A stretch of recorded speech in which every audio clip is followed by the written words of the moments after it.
अस्सलाम वालेकुम नाजरीन, मैं हूं इमरान वसीम। नाजरीन, आज की इस वीडियो में बात करेंगे हम मसला कश्मीर पर, और इसके साथ साथ आज की हमारी वीडियो में मौजू होगा कि सऊदी अरब में तेल की तनसीबात पर हमला किसने किया। और आज नैब की जानिब से वज़ीर आला सिंध मुराद अली शाह को बुलाया गया था, लेकिन वो एक मरतबा फिर नैब में पेश होने से इनकारी है।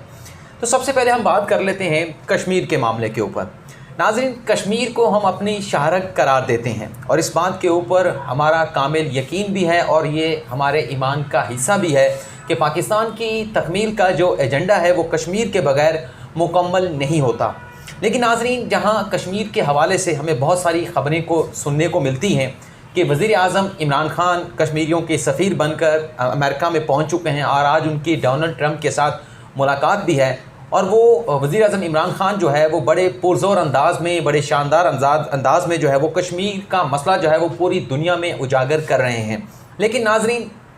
इसके साथ साथ जहाँ ये कश्मीर के हवाले से कि पाकिस्तान बड़े अच्छे अंदाज़ में इस मामले को आलमी सतह के ऊपर या आलमी फोरम्स के ऊपर जो है वो उजागर कर रहा है, वहाँ पर चंद ऐसी नेगेटिव ख़बरें भी कश्मीर के मामले के ऊपर आ रही हैं कि कश्मीरी अवाम को और पाकिस्तान की अवाम को कश्मीर के मामले के ऊपर जो है वो लाइल्मी में रखा जा रहा है, बेखबरी में रखा जा रहा है। और कुछ ऐसे फोरम्स के ऊपर नाकामियाँ भी हैं जो हमारे साथ या कश्मीरी अवाम के साथ शेयर्स नहीं की जा रही हैं। नाज़रीन, जी न्यूज़ के एंकर हामिद मीर के साथ हमारे चाहे जितना भी इख्तलाफ हो, लेकिन अगर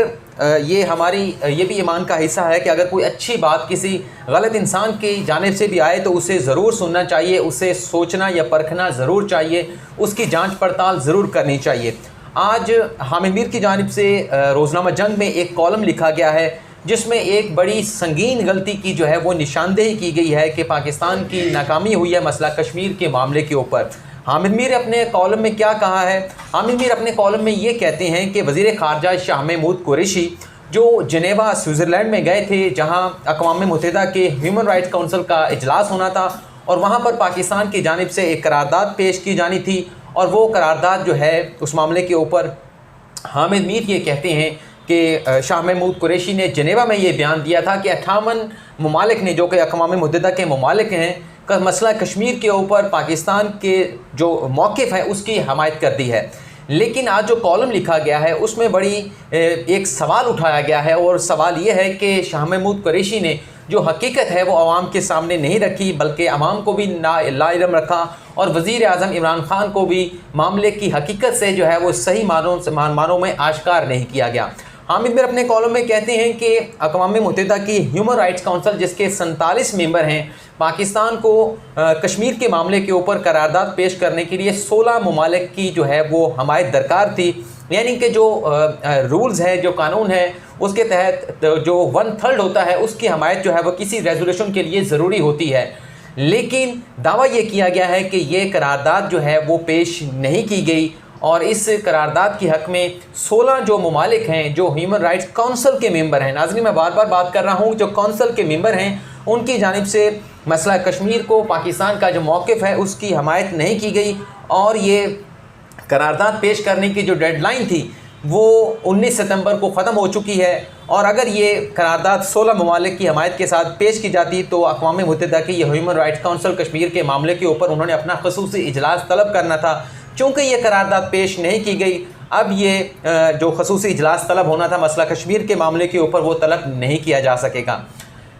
शाह महमूद कुरैशी ने जब जेनेवा गए थे, उनकी जानिब से दावा किया गया था कि अक़वाम मुत्तहिदा के 58 ममालिक ने पाकिस्तान के मौक़िफ़ की हमायत कर दी है, कश्मीरियों की हमायत कर दी है, और ये 58 ममालिक की जानिब से मुतालबा किया गया है कि कश्मीर की जो 5 अगस्त से पहले की जिस सूरत हाल थी उसे फिलफौर जो है वो उसी जगह के ऊपर बहाल किया जाए। लेकिन यहाँ पर शाह महमूद कुरैशी मामले को ट्विस्ट दे गए। वो यहाँ पर ये बता गए कि आप 58 जो अक़वाम मुत्तहिदा के ममालिक हैं उनकी सपोर्ट हासिल हुई है। उन्होंने ये क्लियर नहीं किया कि उन 58 ममालिक में ऐसा कोई मुल्क शामिल नहीं जो अक़वाम मुत्तहिदा की ह्यूमन राइट्स काउंसिल का मेंबर है। ये 58 ममालिक वो हैं जिन्होंने पाकिस्तान की या मसला कश्मीर की हमायत की है, जो अक़वाम मुत्तहिदा के रुकन ममालिक हैं, जो अक़वाम मुत्तहिदा के मेंबरान में शामिल हैं। 193 ममालिक हैं अक़वाम मुत्तहिदा के जिनमें 58 ने हमायत की है। लेकिन पाकिस्तान को ह्यूमन राइट्स काउंसिल में नाकामी का सामना करना पड़ा है और इसके ऊपर भारत बहुत ज़्यादा लॉबिंग कर रहा है। नाजरीन, जहां हमें कश्मीर के हवाले से अच्छी खबरें भी सुनने को मिलती हैं कि पाकिस्तान बहुत ज़्यादा इक़दाम कर रहा है, बड़े रीइंफोर्समेंट के साथ या बड़ी फोर्सफुली के साथ इस मामले को दुनिया पर उजागर कर रहा है। लेकिन इस किस्म की अगर कोई मनफी खबर भी हमें कहीं देखने को मिलती है या सुनने को मिलती है तो हमें उसे नज़रअंदाज नहीं करना चाहिए। वज़ीर ख़ारजा शाह महमूद कुरैशी के हवाले से पहले भी बहुत सारी ऑब्जर्वेशन सामने आई हैं कि जो कश्मीर के मामले के बाद उनके बयानात सामने आए थे, ये सवाल उठाया गया था कि आखिर शाह महमूद कुरैशी जो वज़ीर ख़ारजा पाकिस्तान के हैं, आखिर वो मुकदमा किसका लड़ रहे हैं? वो कश्मीर का मुकदमा लड़ रहे हैं, पाकिस्तान का मुकदमा लड़ रहे हैं, लेकिन जो उनके बयानात हैं वो कुछ और कहते हैं। अब आज वज़ीर-ए-आज़म इमरान खान की डोनाल्ड ट्रंप के साथ मुलाकात होनी है और ये तमाम बातें वहाँ पर डिस्कस होंगी, और अगर ये मामला भी वहाँ पर ज़ेर बहस आया तो पाकिस्तान के वज़ीर-ए-आज़म के लिए बड़ी शर्मिंदगी का बाइस होगा। और मेरे ख्याल से वज़ीर-ए-आज़म को, शाह महमूद कुरैशी को इस मामले के ऊपर ज़रूर बास-पुर्स करनी चाहिए कि असल मामला क्या है। और अगर इस कॉलम की जो कि हामिद मीर ने लिखा है उसकी तरदीद नहीं आती वज़ीर ख़ारजा की जानिब से तो इसे जो है वो दुरुस्त खबर जो है वो तस्लीम किया जाएगा। लेकिन अगर ये जो कॉलम लिखा गया है इसमें हक़ाइक़ तरोड़ मरोड़ के और गलत बयान किए गए हैं तो वज़ीर ख़ारजा शाह महमूद कुरैशी को इसकी ज़रूर वजाहत करनी चाहिए। आगे नाज़रीन हम अपने मौजू की जानिब आते हैं। सऊदी अरब की जो तेल तनसीबात के ऊपर हमला किया गया है, ये मौमा बना हुआ है कि तेल तनसीबात के ऊपर सऊदी अरब की किस मुल्क की जानिब से हमला किया गया है। अमेरिका ने तो बिल्कुल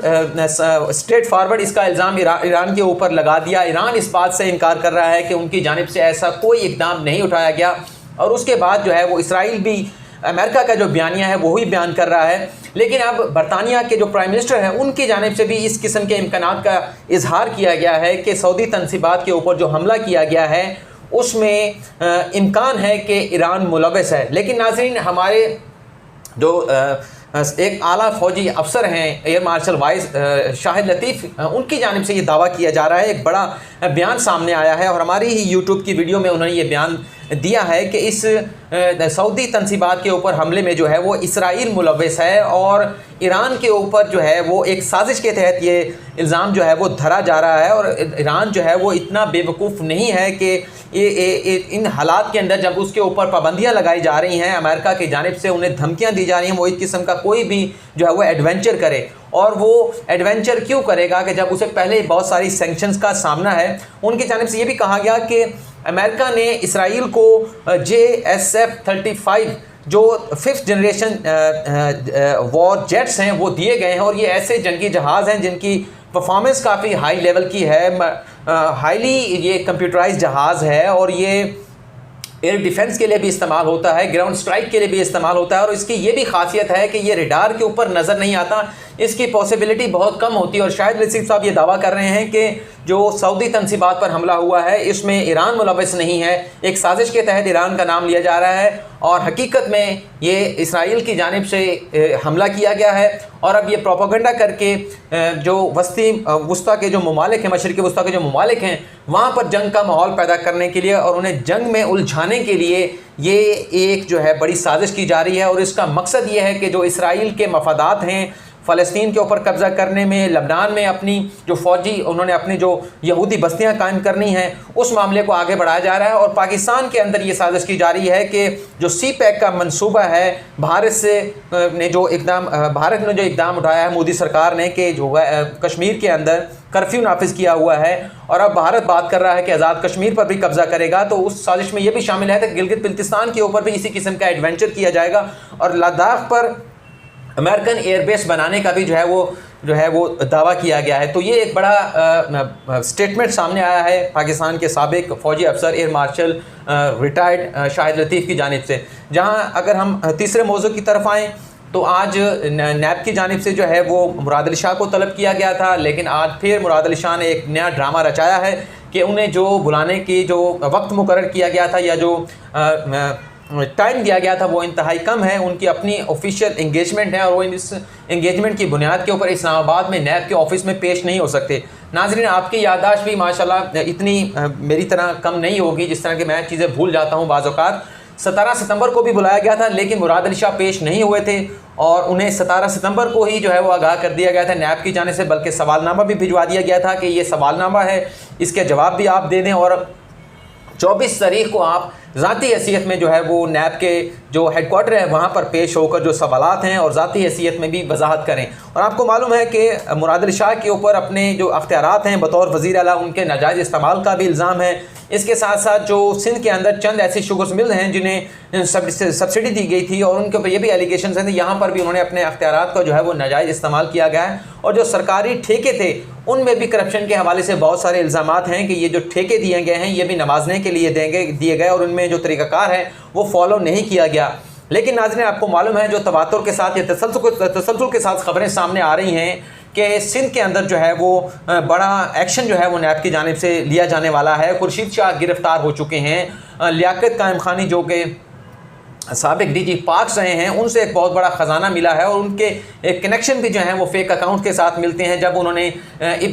बाग इब्न कासिम की जो अराज़ी थी वो गैलेक्सी नामी जो कंपनी है उसको अलॉट कर दी थी, तो ये बहुत बड़ा एक संगीन मामला है जिसके ऊपर नैब तहकीकात करने जा रहा था। इसी सिलसिले में अब मुराद अली शाह को भी बुलाया जाना था लेकिन वो पेश नहीं हो रहे क्योंकि उन्हें इस बात का खदशा है कि अगर वो नैब में पेश होते हैं तो उन्हें गिरफ्तार कर लिया जाएगा। और पीपल्स पार्टी की जानिब से वाज़े तौर पर बयान दे दिया गया है कि जितने भी गिरफ्तारियां करनी हैं नैब की जानिब से वो कर लें। अगर मुराद अली शाह को गिरफ्तार किया जाता है तो काबीना का इजलास भी जो है वो नैब की जेल में या जो भी मुतलका जेल होगी जहां जुडिशल किया जाएगा मुराद अली शाह को वहां बुला लिया जाएगा। तो नाजरीन, आज की इस वीडियो में अगर आपको ये वीडियो पसंद आई है तो आप चैनल को सब्सक्राइब भी करें और इस वीडियो को अपने दोस्तों के साथ शेयर भी करें और बेल आइकन का जो बटन है उसे भी ज़रूर प्रेस करें। अल्लाह ताला आप लोगों का भी हामी नासिर हो। मेरे लिए भी दुआ कीजिएगा। आइंदा तक की वीडियो के लिए आपसे इजाज़त चाहूँगा। अल्लाह हाफिज़।